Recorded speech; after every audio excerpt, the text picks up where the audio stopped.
Thank you, Marta, for the presentation. Thank you, the organizer, for organizing that, and thank you, all of you, to be here. So, I'm Alessandro Giovannucci. Today we will speak about guerrilla and Larp design.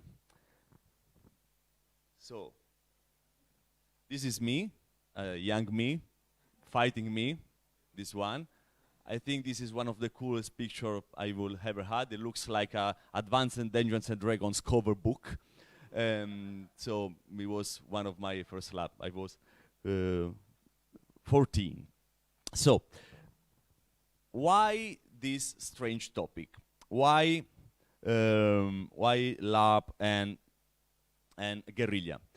We will see it out in a moment. It's the main point of the talk. So at the end, you will tell me if it makes some sense or not.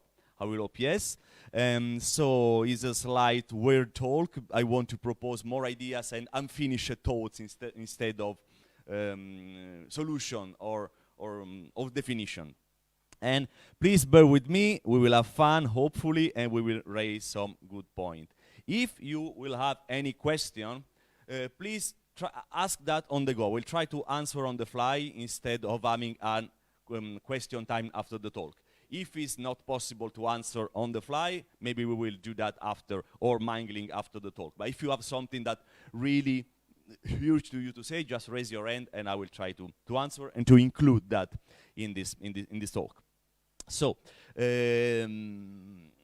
small warning. If there is someone from the right wing, especially extreme right wing in the room, please, this is the time to leave the room or change your mind. Or thank you, or maybe stay and see another point of view. Okay, but it was also a joke. Of course, you are very welcome to be there. I'm talking here more about political, and because we will talk about rebellion and some kind of rebellion. So I hope you will like that. I think we all like rebellion, and we'll see why we all do that. So, just to start with some leftist style, this is a bit controversial, but let's make this game with me. Which one of you prefer? Fidel Castro or Che Guevara? So, now I know that is a strange thing to say in a talk, but please raise your hand if you prefer Fidel Castro, or okay. What about Che Guevara? Okay. Che Guevara wins, as always. We will try to explain why. Also because he was more handsome, of course, but still also for other reasons. So, so Larp and Guerrilla, let's go more into the details, okay? So, So why this strange relationship? I will try to tell you a story that leads me to this talk, to this presentation. The idea from this talk came to my mind while trying to elaborate some non-classical definition of Larp. I was in a bus, I was very bored, and I was going to a Larp. I was asking myself, why always that? Why always going to this very tiring stuff? What is that motivates me, Larp? Okay, but what is Larp in the end? When we explain Larp to people who are not Larper, we usually go with like, oh, it's play pretend for adults. It's like you are the hero in a movie, but none of this definition really work. So, I try more to go into another direction. Instead of doing good definition, I will try to do unsatisfying, unfinished definition, okay? Because maybe being less specific, being less precise, maybe will help us in having more ideas, more reflection, okay? Maybe something that is unfinished is better for our mind to going around. So, to do that, I had to deconstruct Larp and go to the essential and having this sort of haiku-ish style form of definition of what is Larp. So, nothing is precise, everything is a bit poetic, so Larp is a liminal space for gray identities. Larp is a matrix of possible encounters.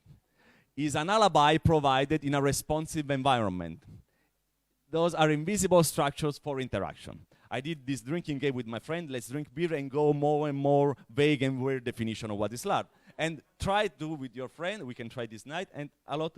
But you know, there is always something interesting in everyone, but not every definition is 100% precise. But you know, we can squeeze some meaning instead of inside of all this definition. So, what is important? What are the key elements? What are the essential, the LARP essential? Of course, it can be better, but to try to work around all this definition, I went to some common points, okay? So there are the common points. So LARP needs space, a liminal space, invisible but structural responsive, a space with uncertain. I mean, this castle can be a castle, or can be a spaceship, or can be the place where my romance will take place, or will be the place where I kill in game my brother, or this kind of stuff. So it's liminal. It's a space that I can visit after the LARP, and for me, they will have a special meanings, and for the other tourists in the same castle, it's just another touristic spot. So needs human presence, of course. It's very hard to LARP without LARPer. And but those identities are grayer, are more encounters, are more interaction. I mean, in the end, it's not exactly my character who matters. My character as a device to interact with the other. So me is not just me. It's me plus you and you and you, and there's this kind of collective presence which is made by all of us. We need an alibi. We need a motivation to act. Why should I kill my brother? Because we are fighting for the kingdom, because this, and that. And also, there is, yes, this is where the guerrilla come into my mind at the time. Because is as you know, the difference between war and guerrilla warfare is that guerrilla is an asymmetric warfare. Usually it's a big army against a small amount of rebels. So it's not a fair competition, let's say. It's a competition between opponents of unequal strength. This makes me think about, for example, the difference in the LARP between the organizer who knows everything and the players who doesn't know anything. But they will act more than the organizer, probably. So this can be also seen as a fight. Of course, it's a search for harmony. We need to go together, otherwise the LARP falls apart. But we can also think about sometimes the struggle between these two things. Small warning. I'm a non-violent guy. I'm against war, of course, and against violence. But I use the term guerrilla, and I will use some warfare metaphor, not in the sense of celebrate violence, of course, but as we saw in the story, the use of, for example, guerrilla art or guerrilla radio. It's not something about the violence, but something about something that makes you feel the sense of something spontaneous and needed, okay, and active. So guerrilla in this sense, please don't get me wrong. So since we are going in this direction, so artistic guerrilla, let's do something about what are the main features of guerrilla warfare in a real life, not only in a LARP context. Is avoiding pitched battle. I won't do my army against your army because I will be destroyed because I have a small amount. So the guerrilla warfare strategy is very hit and run, beat and run, and appear and disappear and pop up. It's continuous, it's never ending. The war is very clear about now we are in war, now is peace. Now declaration war, now is peace. Guerrilla is not declared, is not ended. We don't know when it will end and if it will end. It's exhausting the opponents, you know, sabotage, giving small things on a continuous way and unpredictable ways. Small unity, irregular, people that are not professional, which is the case for the majority of LARPers. They are not professional, but they are very skilled. This is a very important feature of LARP community. We are all able to do things on a professional level, even if not all of us are on a professional level. This doesn't happen in many subcultures. Mobile and dynamic and supported by the local population. You cannot have a guerrilla if people are not with you. There is the case in a lot of guerrilla when it fails, it's because you are alone, basically. And we need a lot of complicity in LARP, okay? And needs propaganda and theory continuously. The people that do guerrilla, they have to convince themselves all the time that they are wrong, they are fighting the right fight, because they fight and maybe for 1 year they will do nothing, but still be into the guerrilla. So they need to feed themselves. And we need to feed ourselves with Portal, with Knutepunkt, with books. We need to think and we talk and we reflect about LARP all the time in between a LARP and another. This is also something that is not the case in every subculture. So if we want to go more into a sort of resume, if you want to sum up, is about communication. A LARP is a lot about communication. It's about solidarity. If you don't have solidarity between the players, organizer, your LARP will fall apart for sure. It's about discontinuity.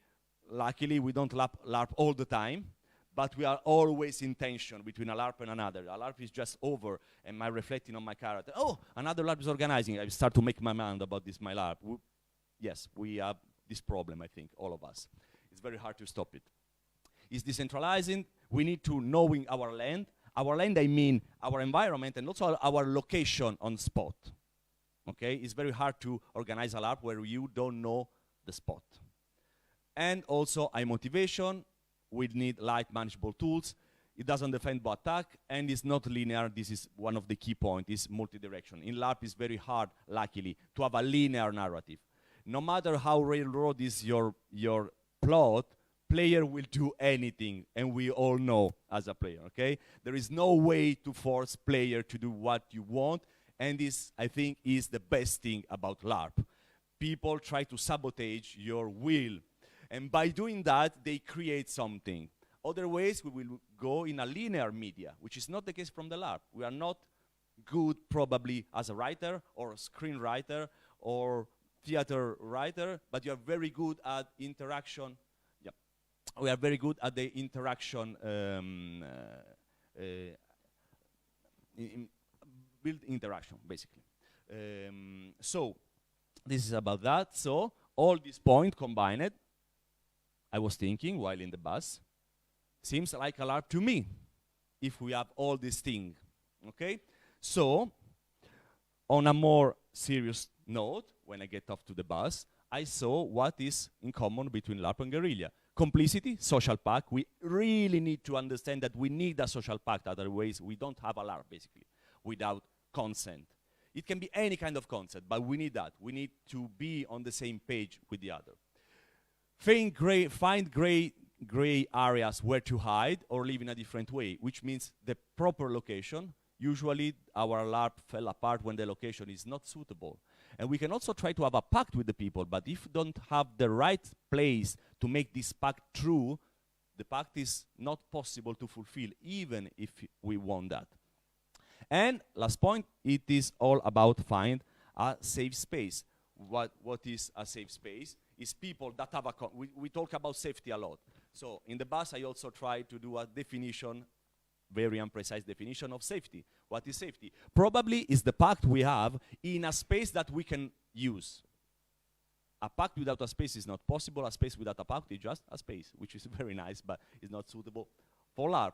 So, and usually, without a strong agreement or not using the suitable pace, will make that our LARP end badly. And we all in our organizer career have experience of a shitty LARP we organized.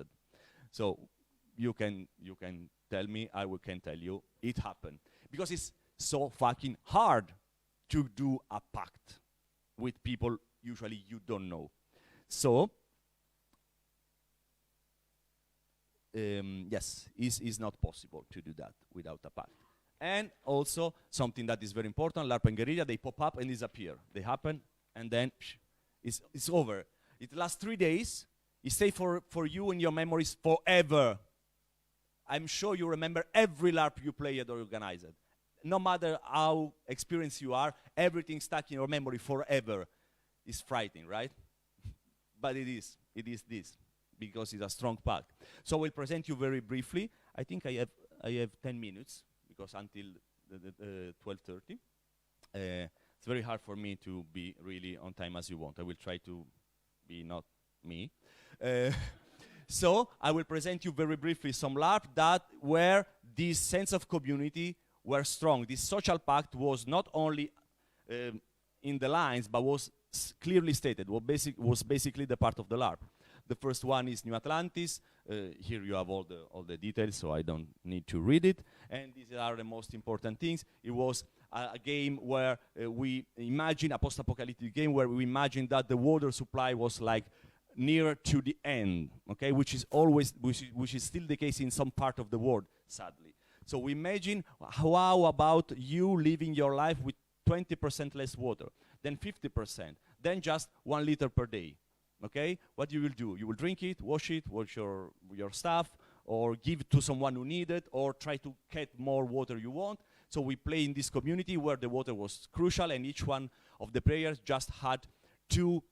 It was in the summer in Italy, so it was a bit hot, and you got just 2 liters of water per day. Of course, there were plenty if you needed as a person, but we asked to the player, try to reach your limit in a safe way, and then if you need more, I can give you more water, but try to feel on your body what happened already to some of people in our planet, okay? So everything was about negotiation, and this was the forum where everyone was about reclaiming free water, and it was the players. He played on a mountain.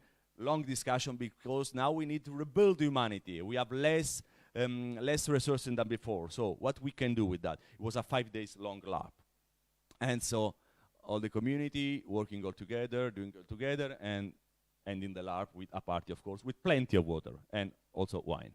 So yes, now I will present very briefly another LARP, which is Bunker 101, which is our, we did that in Italian and international version. It was played on a real atomic shelter in Italy near Rome. It was this huge, incredible location, and we built a town down there. And we imagined that, the third worldwide, the atomic war really happened after in the 50s. So there was just these 100 people living underground, and they were all humanity lost. So we need to rebuild humanity again with a scarcity of resources then again. So this was the people working. There were politicians, doctors, explorers, and everything. Please.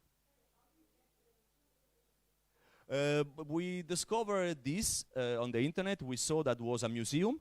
Then we went to the guy from the museum, and we spent more than 1 year asking them to give us our location and trying to give them the money. The money was never enough, or there were another thing. And we need to explain what was LARP.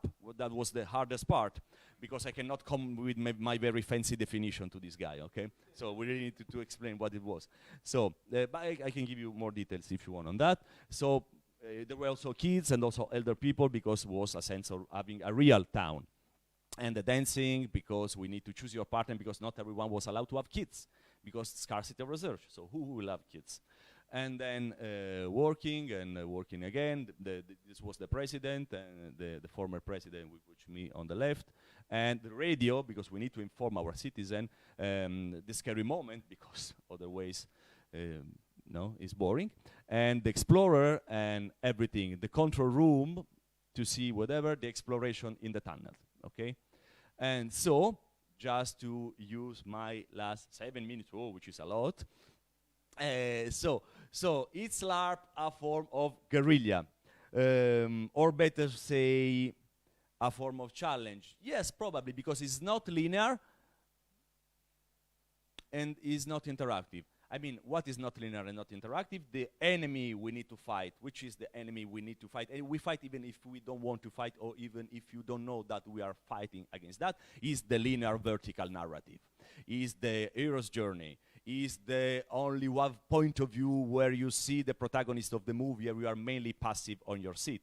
It's completely nice. I like cinema like all of you, but I don't think the main point of LARP is telling a story as other media can do. We have a very special feature that we need to use, and we need to be aware is a powerful tool in our hand. So basically, we are challenging all the day long with our work as a LARPer the narrative that are not linear and not interactive. Okay, there are in interactive things such some museum exhibit, or I mean. But I will tell you my point, which LARP is not about interaction. It's about co-creation, which is another thing, which is the extreme of the spectrum. Interactivity is a spectrum that goes from the passive audience to the co-creative, and co-creative is the last point of the spectrum. So, which is LARP is against, let's say, not linear, not interactive, everything that lacks a rich variety of different point of view. In a LARP, 100 person, 100 millions point of view, because you have point of view on everyone, so it gets exponential. It's not closed, it's not probably the most open narrative form ever. I mean, LARP is probably the most open form of narrative ever. It's about co-creation. This changed everything. The fact that it's co-creative makes LARP different from other form. Maybe there are other forms that I don't know that are creative, co-creative as LARP is. I hope to find that, and if you know, please tell me. But I think for now, LARP is the most co-creative I ever found. And it's true, also something important to me, it's true for all kind of LARP, regardless the style, genre, format, and self-consciousness of the designer of the player. We are doing something co-creative, even if we don't know that it is. And we are all challenging the most classical storytelling cliche, even if we don't know that we are doing it. And so we are about to close in 4 minutes, 3 minutes, 30 seconds. So, because we can say that LARP, in this, if is always this changing of point of view of stuff, is temporary social reforms. We are creating other social form of interaction for the length of the LARP. It seems like a very, very guerrilla stuff to me. I mean, propose on a different level, different social pact, and we accept to lose, which is a totally revolutionary act in our society. We're accepting to be the bad guy or the good guy, or to change during the length of the LARP from one role to another. So it's, on a different level is this. So these things that LARP are social reforms brings us to the beginning of our talk, because a guy named Ernesto said that. Why does guerrilla fighter fight? We must come to the inevitable conclusion that the guerrilla fighter is a social reformer. If not, is terrorism, which is the bad brother of guerrilla. Okay? So, because sometimes they share the same tool, but they don't share the same goal, which is completely different. So maybe this is why we prefer Guevara over Castro all the time. Because we like social reform, we don't like what? We don't like, in the end, we talk about revolution, we tend to like revolution, but I think we mean rebellion instead. Because, revolution has a problem when it succeeds. We all know that. Guerrilla rebellion don't have this problem because it doesn't get dirty with reality. Guevara died before becoming some kind of dictator. And he never became reactionary because you died before. Like Bob Marley. Luckily he's dead. Can you imagine what kind of crappy featuring Bob Marley would have done today? Imagine that. And so rebellion is the word of infinite possibility. Because we know that rebellion will fail, but it will come back again. It's sort of permanent struggle. It doesn't need to win. Like LARP, we don't need to win. We need to do it. Just do it is the first step. We need to. So, if your fight or your LARP fail, don't worry. We will try again until it will succeed. Thank you.